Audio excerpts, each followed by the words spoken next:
off the grid, and, Puff is pretty persistent. Right. But as far as Meek Mills, no. Puff Daddy, whoever, none of these, all you fake hard, you. Off the grid, and Puff is pretty persistent. But as far as Meek Mill's Puff Daddy, whoever, none of these, all you fake hard, you yes. Bombshell claims about Diddy moonlighting for the feds are back in the limelight as Diddy's lawsuit, with Cassie wraps up faster than a Hollywood scandal questions linger. Is Diddy's alleged Fed connection his get-out-of-jail-free card? Stay tuned as we dive into the depths of this celebrity enigma. It's just he's Kanye West, so it's like relentless. I was like, yeah, popcorn first.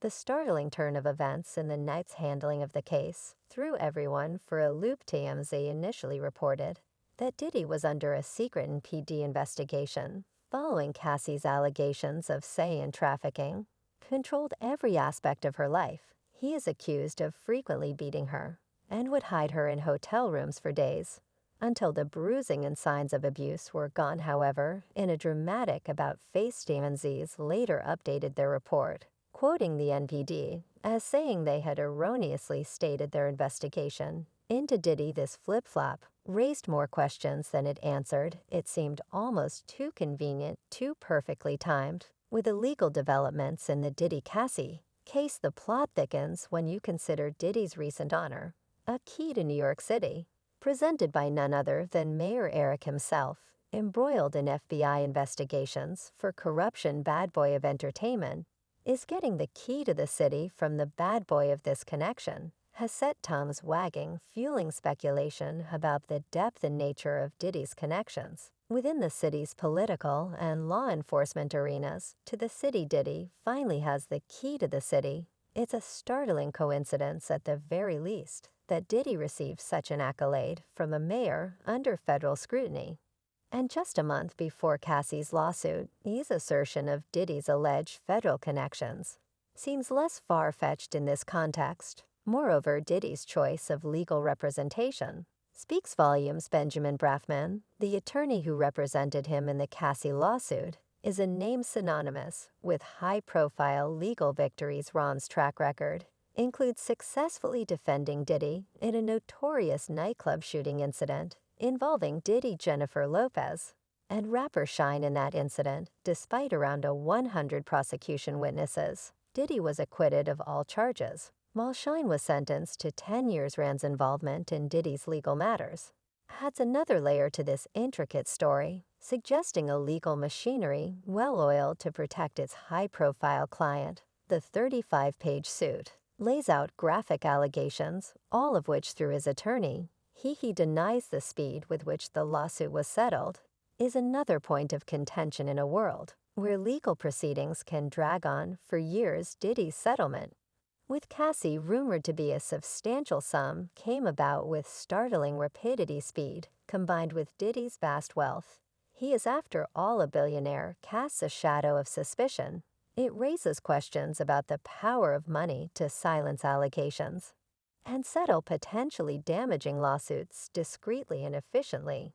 It's too many coincidences, too many. Furthermore, the entire situation is mired in curious circumstances and coincidences. Diddy's connection with Mayor Adams, his history of legal entanglements, where he's emerged largely unscathed, and the rapid settlement with Cassie. All these factors converge to paint a picture of a man who some allege could be leveraging powerful connections to navigate and possibly manipulate the legal system. She also accused Diddy of dangling one of her friends over a balcony on the 17th floor of a hotel and claim when she tried to leave him in 7. Moreover, Diddy's philanthropic endeavors and his influence in the music and fashion industries have often been juxtaposed against his legal troubles, creating a complex and often contradictory public image.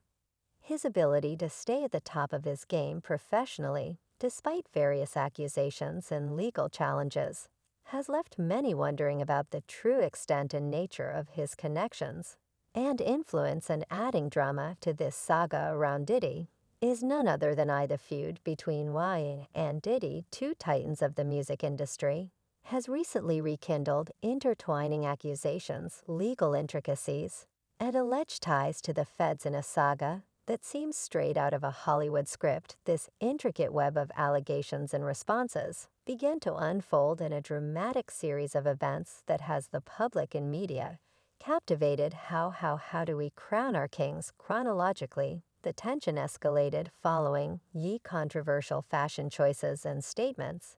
In October 2022, Ye, known for his provocative antics, donned a White Lives Matter t-shirt, sparking widespread debate, and Diddy, addressing this on The Breakfast Club, attempted a balanced approach, acknowledging Ye as a super free thinker, yet subtly criticizing his actions, saying you got to understand your actions. Diddy's comments, seemingly diplomatic, did not sit well with He. The situation escalated when you shared screenshots of text messages between himself and Diddy. In these messages, Diddy appears to extend an olive branch, offering to meet face to face.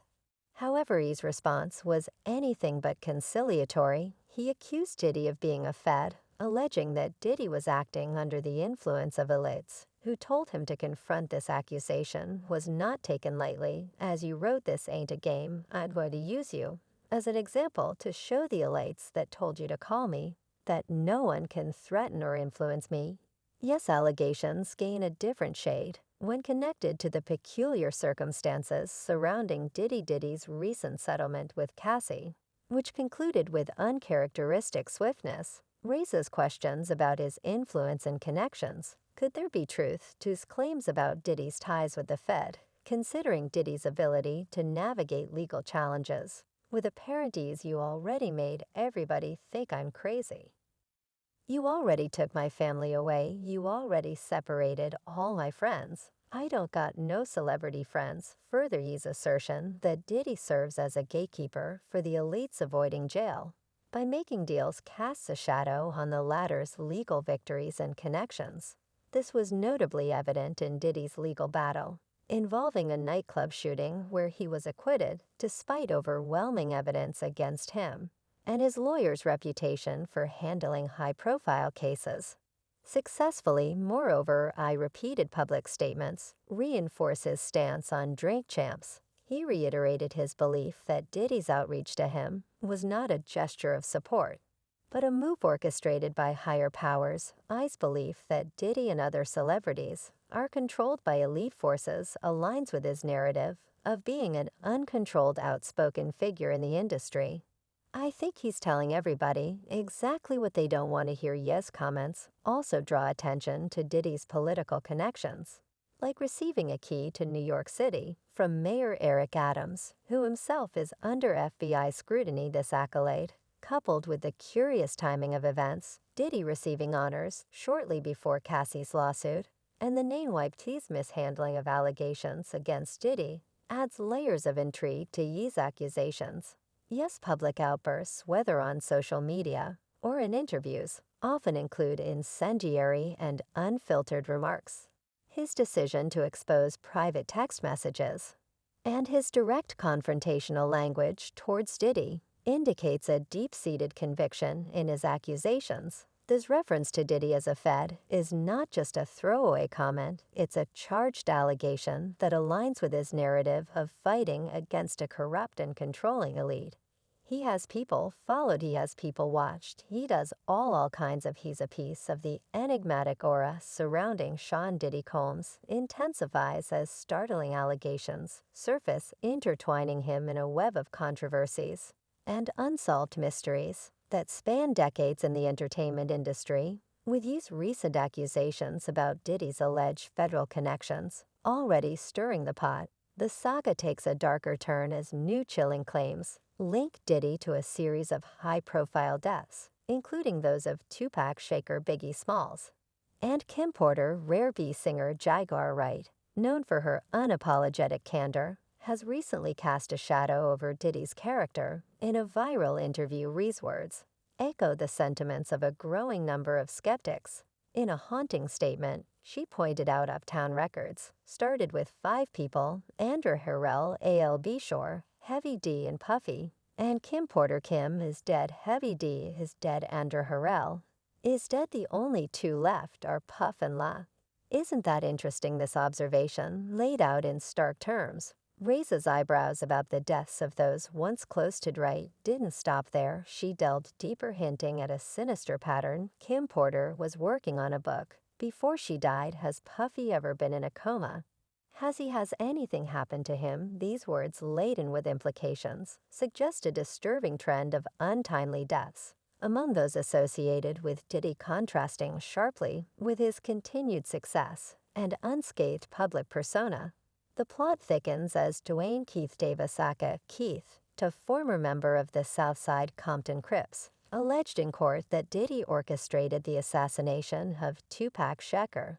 The statement he made was explosive. Diddy had asked me to carry out the act against Tupac, and such night, offering a substantial sum of $1 million of the task. This confession, if true, not only implicates Diddy in one of the most notorious assassinations in music history, but also paints a picture of a man willing to eliminate competition at any cost. So if I go to jail, you need to be handcuffed to me. Diddy's representatives have remained silent on these allegations, a stark contrast to his past dismissals of any involvement in Tupac's death as nonsensical. But the words of James McDonald, formerly known as Mob,